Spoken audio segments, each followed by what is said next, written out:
o uso da palavra do Senhor. Por favor, abra sua Bíblia na primeira carta que Paulo escreve aos irmãos que estão em Coríntios, capítulo 15. Vamos ler 4 versículos, versículos de 1 a 4. Os irmãos encontraram? Os que encontraram, pode dizer amém. Os que não encontraram, pode dizer Escola Bíblica Dominical. Aproveitar o ensejo, informar os professores que domingo pela manhã, 7h30, nós teremos a nossa primeira reunião do ano de 2024. E assim nos diz a palavra do Senhor, irmãos. Irmãos, eu lembro-vos do evangelho que vos anunciei, o qual também recebestes e no qual também estáis firmes. Por meio dele também sois salvos, se retiverdes com firmeza a mensagem, tal como a anunciei a vós. A não ser que tenhas crido inutilmente. Porque primeiro vos entreguei o que também recebi, Cristo morreu pelos nossos pecados, segundo as Escrituras. Foi sepultado e ressuscitou ao terceiro dia, segundo as Escrituras. Amém, irmãos? Glória a Deus. Meus amados irmãos, não procurando fugir da temática que está proposta aí pelo pastor César, não é, e também pela igreja, pelo Templo Central, que diz respeito ao tema em que nós pregamos um evangelho que nós conhecemos, né?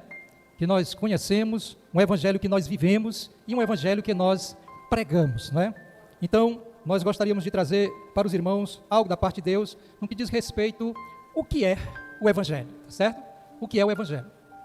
Para tanto, eu gostaria de voltar um pouco na palavra de Deus, até porque, tratando-se de evangelho, a palavra de Deus ela vai tratar deste tema desde o Gênesis até o Apocalipse.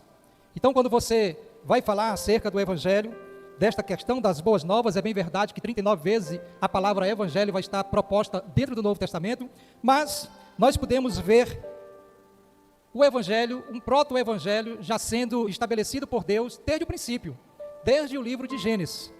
Se não vejamos, a palavra de Deus vai nos dizer em Gênesis capítulo 1, versículo 1, que no princípio Deus criou os céus e a terra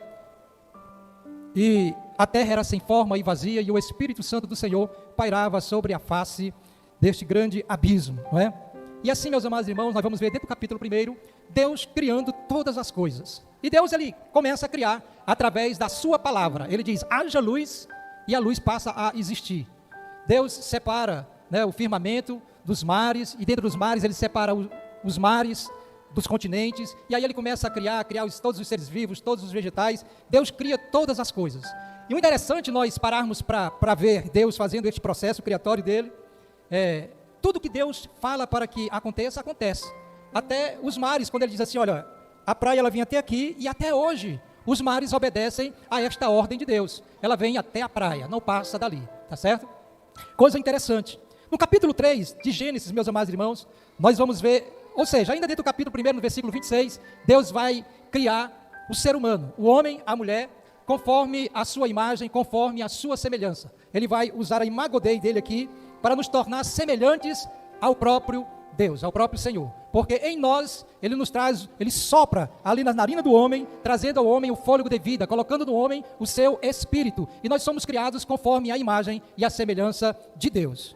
No capítulo 3 de Gênesis, meus amados irmãos, no versículo 15, a gente vai ver que Deus, o homem, ele comete algo que Deus estabelece para ele, dizendo, olha, de todas as coisas que estão no jardim, você vai usufruir, mas no centro do jardim Deus coloca a árvore do bem e do mal, a árvore do conhecimento, a árvore da vida, e diz para o homem que ele desta árvore, do fruto desta árvore, ele não deveria comê-lo. Mas vem a serpente, o adversário da nossa alma, Satanás, que está aqui em Gênesis, mas quando nós chegamos lá em Apocalipse, quando João vai escrever acerca desta serpente, ele vai falar exatamente deste Satanás, lá em Apocalipse, no livro de Gênesis. Para nós percebermos como a palavra de Deus, ela é completa e ela vai tratar desta questão no todo. Então, quando, aqui no capítulo 1, no versículo 15, nós vamos ver um proto-evangelho sendo estabelecido por Deus. Porque o homem vai cair, o homem vai desobedecer a Deus, o homem vai pecar, o homem vai se afastar de Deus, vai ser destituído da presença de Deus, e por causa da sua desobediência, por causa do seu pecado, ele é afastado da presença do Senhor. Mas no versículo 15, Deus traz para o homem uma promessa onde ele vai dizer, porém inimizade entre ti e a mulher, entre a tua descendência e a descendência dela, e esta te ferirá a cabeça e tu lhe ferirás o calcanhar. Então Deus já está trazendo para o homem, para a humanidade, já uma solução por causa da sua desobediência, por causa do seu pecado, por causa da queda.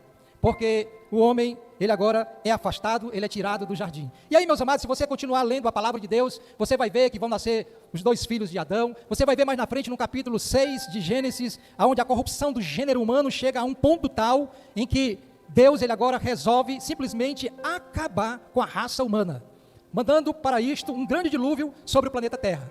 E diante disto, naqueles dias, aparece um homem que é fiel a Deus, temente a Deus, que é um homem íntegro, chamado Noé e a sua família. E Deus usa Noé com a sua família, constrói a arca e agora livra Noé e sua família desta grande destruição que estava proposta para toda a humanidade. E assim, meus amados irmãos, nós vemos Deus trabalhando na história. Quando você chega no capítulo 12 de Gênesis, você vai ver Deus chamando Abraão, o homem que é o pai da fé, um homem que está dentro de uma família, de um povo completamente idólatra, distante de Deus, mas Deus resolve, pela sua infinita graça, pela sua infinita misericórdia, pela sua soberania, escolher Abraão, e agora vai dizer para Abraão: Abraão, você sai do meio da sua parentela, de entre os seus entes queridos, e vai para uma terra que eu vou te mostrar. E estabelece ali no capítulo 12 de Gênesis, uma grande promessa para Abraão, onde ele vai dizer para Abraão: olha, todas as famílias da terra serão abençoadas através de ti, Abraão. E assim, meus amados, Abraão, ele sai juntamente com a sua esposa, sai juntamente ali com o seu sobrinho, e sai pela fé para uma terra que ele não conhecia. E isso me faz lembrar de nós como igreja. Abraão, o pai da fé, um homem que viveu pela fé, que saiu do meio da sua parentela pela fé, e nós que aqui estamos nesta noite, também fomos chamados pela fé, para colocarmos a nossa fé em prática. Glória a Deus. Que coisa maravilhosa, meus amados irmãos. Abraão tem uma promessa de Deus, a promessa de Deus, ela vai acontecer na vida de Abraão. Nasce Isaac, o filho da promessa. Isaac, Deus prova a fé de Abraão, pedindo a vida de Isaac como sacrifício, e Abraão vai até as últimas consequências, ali provando para Deus que ele era fiel a Deus, que ele temia a Deus, e que ele tinha fé em Deus. E no momento em que ele vai executar Isaac, nós conhecemos a palavra de Deus, e ali aparece o anjo do Senhor e diz para Abraão: Abraão, não faças tal coisa, porque agora eu sei que verdadeiramente tu temes a Deus. Aleluia, glória a Deus. E naquele momento Deus, ele provê para aquele momento sacrificial um cordeiro, Deus, um cabrito, Deus estabelece ali, e é morto no lugar de Isaac. E nós podemos ver mais uma vez aquele proto-evangelho que estava lá no capítulo 1, no versículo 15 de Gênesis, agora passando a trazer para nós algo interessante, porque Deus providenciou um cordeiro, um animal para ser morto no lugar de Isaac. Olha que coisa interessante. Passam-se as gerações, mais na frente Isaac vai casar, vai ter os seus filhos, e dentre os seus filhos nasce Jacó. E Jacó, meus amados irmãos, vai ter 12 filhos, e dentre os seus filhos tem José. José, ele vai para o Egito, conhecemos a história de José, conhecemos toda a história, e aí ele vai e sai, vai para o Egito. Deus manda aquele momento de dificuldade, vai toda a família de Jacó para o Egito, e como consequência o faraó que recebeu ali os filhos de Jacó e todas as famílias dos seus filhos, e ele coloca num local muito interessante, muito proveitoso, um local de muita abundância, que é o Gósen, o delta do rio Nilo. E ali a nação de Israel, o povo hebreu começa a crescer, faraó morre, vem um outro faraó, e de repente, meus amados irmãos, este povo é colocado como escravo dentro do Egito, e como escravo permanecem por mais de 400 anos, mais de 400 anos no Egito, até que Deus levanta Moisés, e Moisés agora, Deus usar Moisés, e Deus tira agora a nação de Israel com a mão forte de dentro do Egito, porque depois de 400 anos, irmãos, os hebreus já tinham perdido a sua identidade, muitos deles já estavam adorando a outros deuses egípcios, então Deus precisava tirar a nação de Israel, a nação hebreia, ali de dentro do Egito, com uma mão poderosa, com uma mão forte, e assim Deus manda 10 pragas sobre o Egito. Por fim, a última praga, nós vamos ver lá no livro de Êxodo, que Deus chama Moisés e fala para Moisés: manda que mate um cordeiro, e pegue o sangue desse cordeiro e vá aspergir nos umbrais das portas de todos os hebreus, porque naquela noite o Senhor ia passar sobre o Egito, e todos os primogênitos, desde Faraó ao escravo, todos os animais iriam morrer.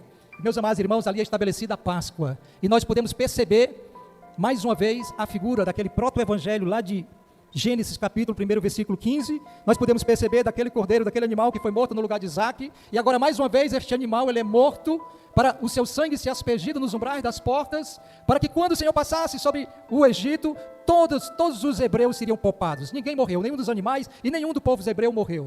Louvado seja o nome do Senhor. Deus trouxe escape. E assim, meus amados irmãos, vai acontecendo através de toda a Bíblia. Nós podemos perceber que quando chega o profeta Isaías, no capítulo 9, ele vai profetizar acerca do nascimento de um Messias que viria. E quando você chega no capítulo 53 de Isaías, ele profetiza e fala acerca da morte, de uma forma tão clara, que nós, quando abrimos o capítulo 53 de Isaías, parece que nós estamos vendo o Calvário, porque é muito claro a forma como Deus se revelou de uma forma através da palavra de Deus, apontando para o Calvário, apontando para Gálatas capítulo 4 e o versículo 4, por favor. Gálatas capítulo 4 e o versículo 4. Nós vamos perceber que na plenitude dos tempos, vindo porém a plenitude dos tempos, Deus envia o seu Filho, nascido de mulher, debaixo da lei.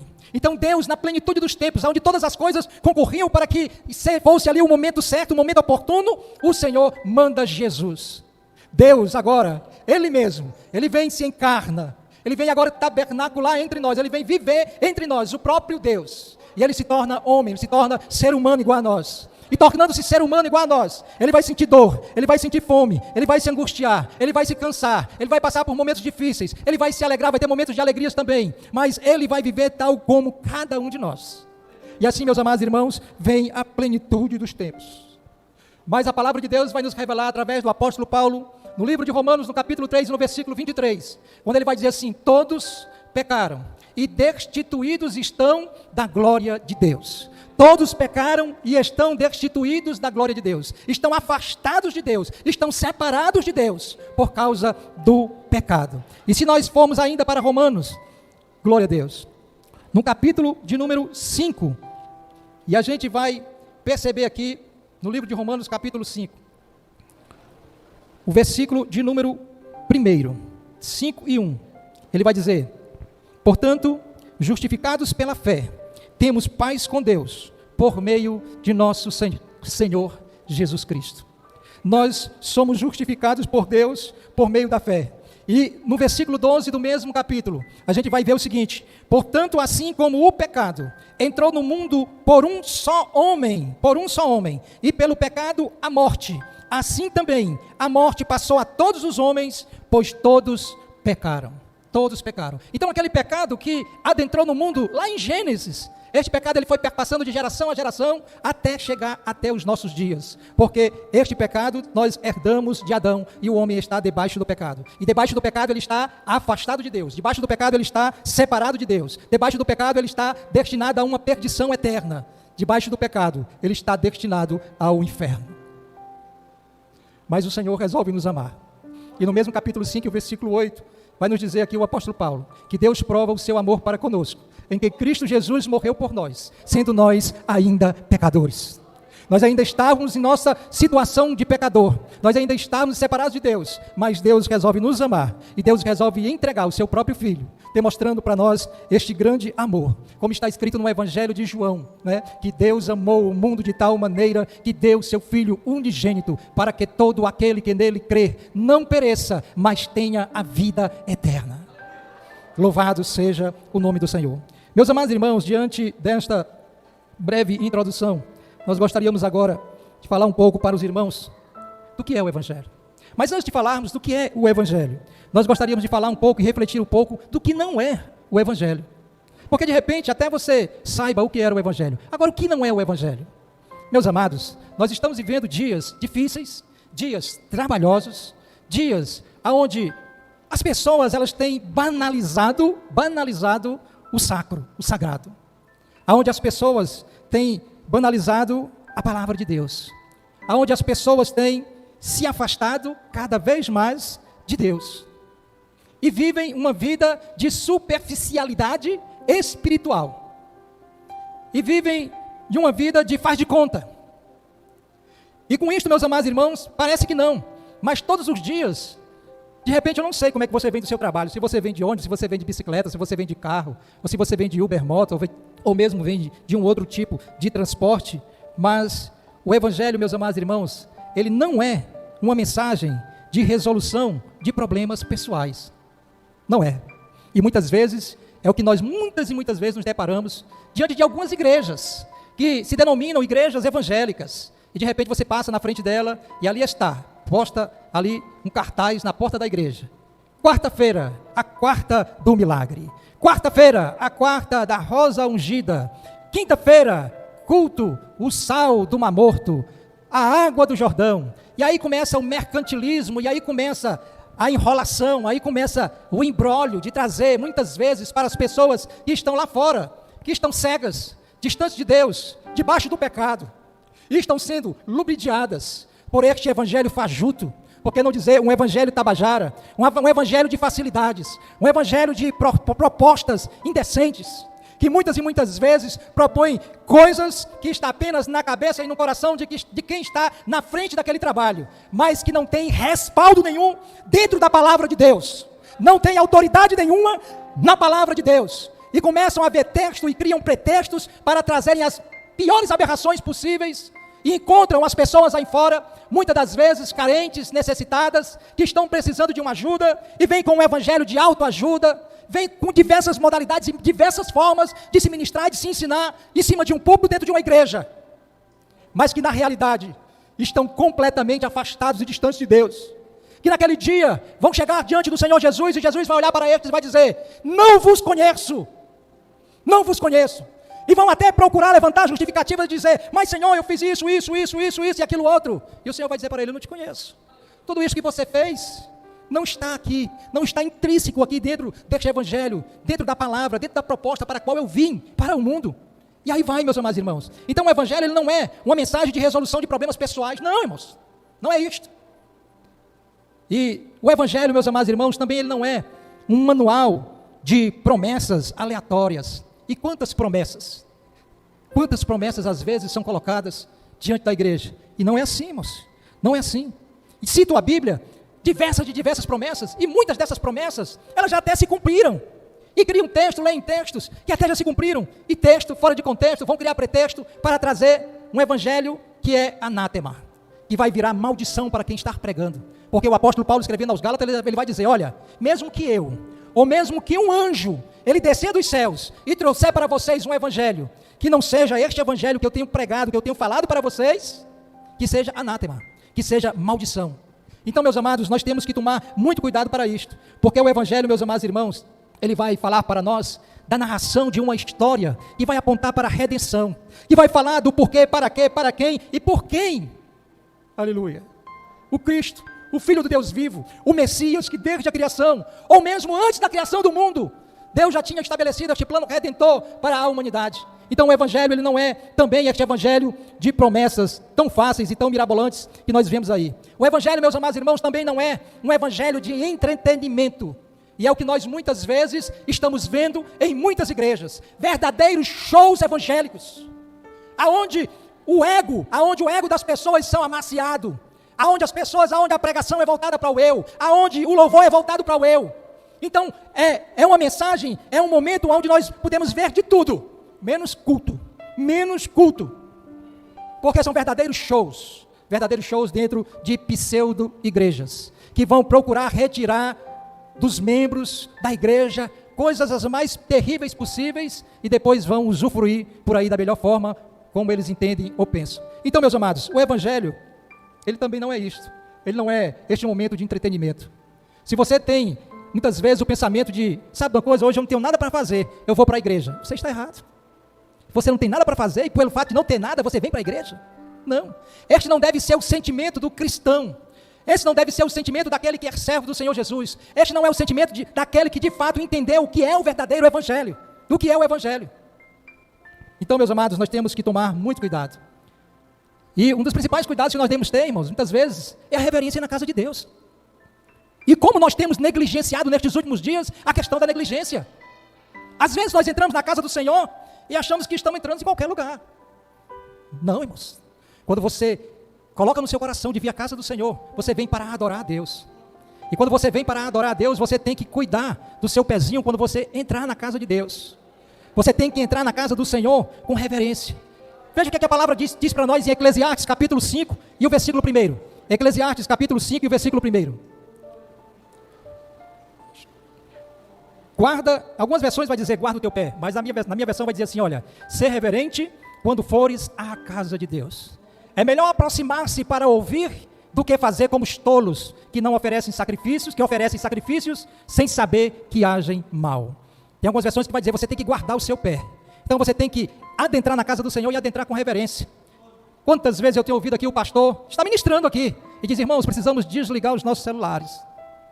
Olha, irmãos, se você tem um compromisso muito sério, precisa tomar um remédio, ou você está enfermo, ou tem alguém que está precisando da sua ajuda, ou você está esperando uma ligação que é aquele momento ali, então de repente você pode até sair para fazer isso, mas você adentrou na casa do Senhor, vamos agir com reverência.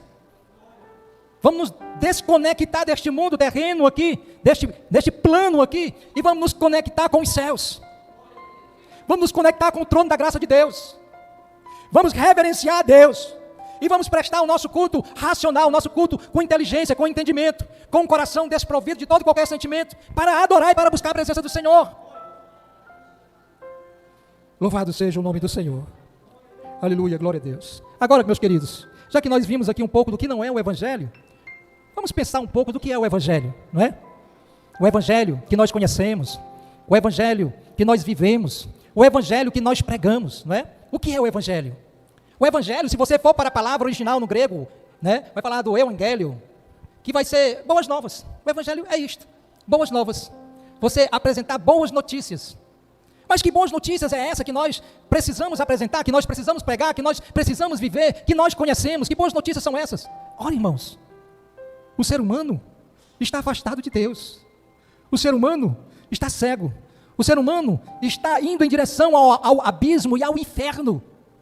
E nós precisamos, como igreja do Senhor, como aqueles que fomos alcançados pela graça de Deus, como aqueles que um dia fomos convencidos pelo Espírito Santo do Senhor, e precisamos agora anunciar, proclamar, pregar estas boas novas, afastando aqueles que estão correndo um grande perigo, um grande risco, um risco iminente. Por que um risco iminente, irmão Tacílio? Porque a qualquer instante estes céus podem se abrir. A qualquer instante o arcanjo de Deus pode tocar a trombeta nos céus. E aquele que está sem Deus, aquele que não conheceu, que não entendeu o Evangelho, ou aquele que está afastado de Deus, aleluia, ele vai simplesmente ficar perdido. Ele vai para o inferno, aonde há choro e ranger de dentes. Irmãos, nós precisamos ser confrontados com a palavra de Deus. A palavra de Deus, ela é muito clara. Há dois caminhos. Há um caminho muito largo, muito espaçoso, cheio de facilidades, mas que conduz à perdição eterna. Aonde tudo é muito fácil, aonde é só alegria, é só gozo, aonde as facilidades são as maiores possíveis, mas vai levar a uma condenação eterna. E são muitos os que caminham por ele. Mateus capítulo 7, versículos 13 e 14. Mas também a palavra de Deus nos diz que há um caminho que é estreito. E neste caminho estreito são poucos os que adentram nele. Por quê? Porque é um caminho de luta, é um caminho de dificuldade, é um caminho muitas das vezes onde nós vamos passar por lutas, por provações. Mas glória a Deus pelas lutas e pelas provações, porque no final deste caminho não vai estar nos aguardando um lago de fogo e enxofre, mas vai estar nos aguardando os céus de glória, de gozo, de alegria, aonde o Senhor, aleluia, vai estar ali, aleluia. Que coisa maravilhosa! Louvado seja o nome do Senhor. Jesus diz: no mundo tereis aflições, mas tem de bom ânimo. Este é o Evangelho. Não é um Evangelho de facilidades, não é um Evangelho onde tudo vai dar certo, não. No mundo você vai ter luta, você vai ter prova, você vai ter aflição, porque Jesus teve luta, Jesus teve prova, Jesus teve aflição, Jesus teve momentos de angústia, Jesus teve momentos de dores. Mas Ele vai dizer: eu venci, eu sei o caminho que vocês estão trilhando, eu passei por este caminho, agora vocês tenham bom ânimo, permaneçam firmes, constantes e abundantes neste caminho, e vocês também vão vencer. Aleluia, glória a Deus. E o apóstolo Paulo, meus amados irmãos, escrevendo aos irmãos em Corinto, ele vai apresentar este Evangelho.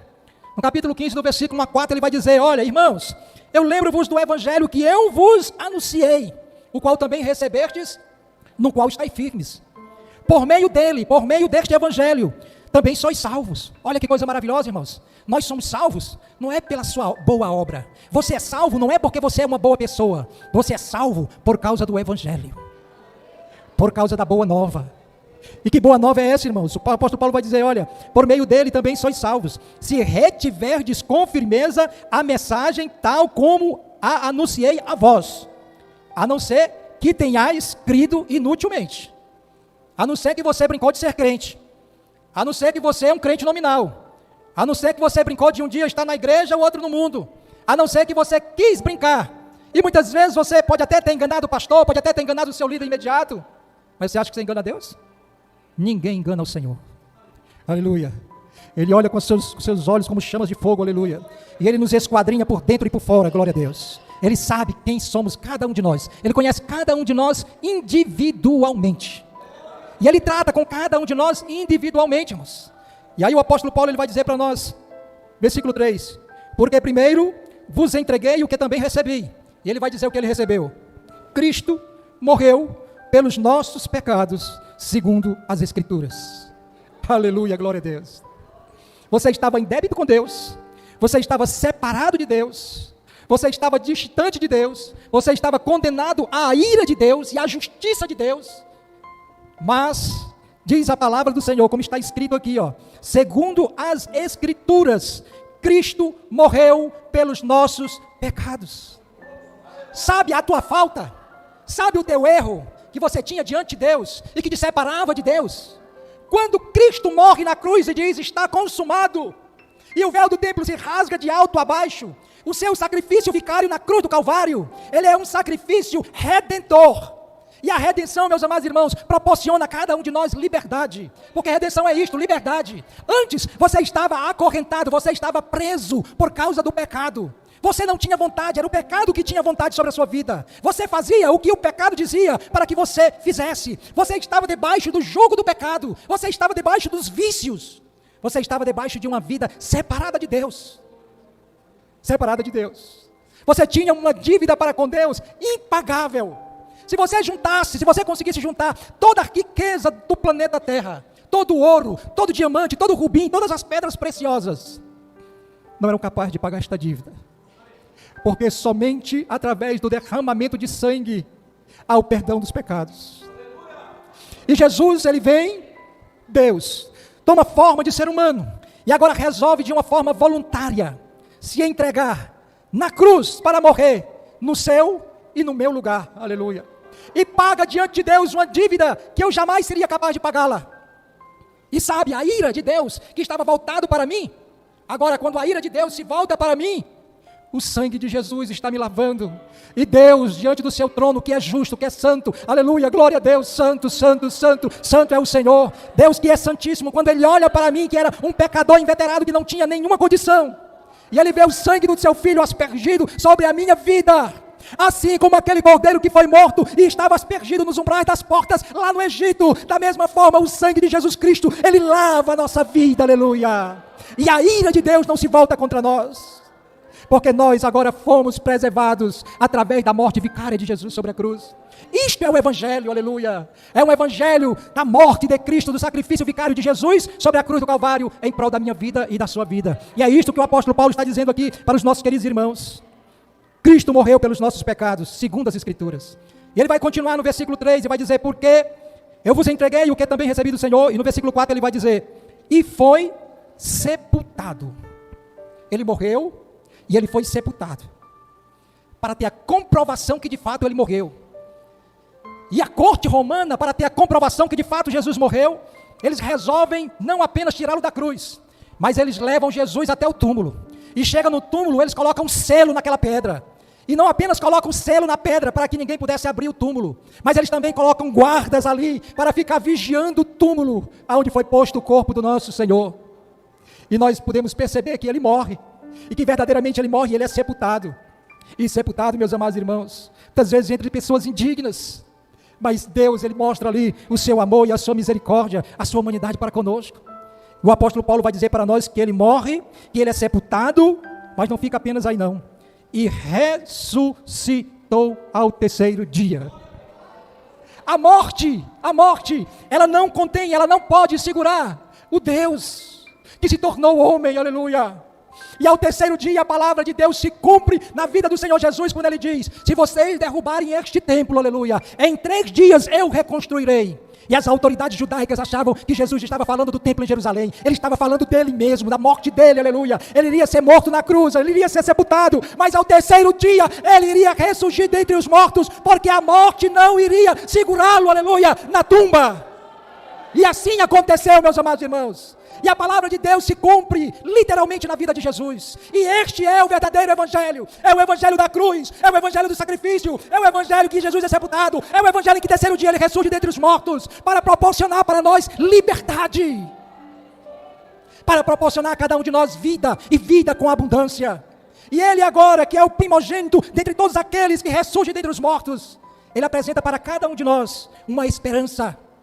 Quem não tem um ente querido hoje, que segundo a palavra de Deus nos diz, que está dormindo no Senhor, e ele está dormindo no Senhor, porque a palavra de Deus nos garante, nos assegura, aleluia, glória a Deus, que quando o Senhor vier nos céus com poder, cheio de glória, com arcanjos e querubins e com anjos, aleluia, diz a palavra do Senhor, conforme está escrito em Tessalonicenses, que os que estão dormindo no Senhor ressuscitarão primeiro, depois nós, os que estivermos vivos, teremos o nosso corpo transformado, e todos agora seremos levados ao encontro do Senhor nos ares, aleluia, e partiremos para a Nova Jerusalém, aonde ali estaremos para sempre com o Senhor. Que coisa maravilhosa, meus amados irmãos. Esta é a esperança da igreja.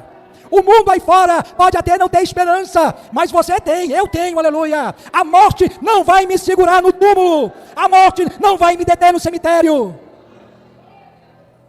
Nós ressurgiremos, nós ressuscitaremos, porque o Senhor, Ele foi, aleluia, o primogênito, Ele foi o primeiro, Ele foi a primazia dentre todos aqueles que estavam, aleluia, mortos, e que agora vive para sempre, e está à destra de Deus, intercedendo por cada um de nós. Então, meus amados irmãos, o Evangelho é isto, é um Evangelho que salva, é um Evangelho que traz a nós liberdade, é um Evangelho que nos justifica diante do Senhor, diante de Deus, e agora nós já não somos mais culpados. Muitas vezes o adversário da nossa alma, ele quer afrontar a nós, e muitas vezes ele vai e coloca às vezes setas na sua vida, na sua mente, lhe acusando, porque ele é o acusador, e quer dizer para você que você já não tem força, ele quer dizer para você que você não tem solução, mas deixa eu dizer uma coisa para você, maior é o que está em você, aleluia, glória a Deus. O adversário da nossa alma, ele pode até se andar ao nosso derredor, mas o Senhor está ao nosso redor, aleluia, e Ele te guarda, Ele te conduz, Ele cuida de você. E o que temos feito em prol deste Evangelho? O que temos feito em prol destas boas novas? Nós precisamos o quanto antes, aleluia, alertar aqueles que estão em torno de nós, do perigo que eles estão correndo, aleluia, e que precisam agora voltar-se a Deus, que precisam agora compreender esta mensagem, e que precisam de fato conhecer, viver e pregar este Evangelho. Meus amados, que Deus em Cristo Jesus nos abençoe. Muito obrigado pela oportunidade.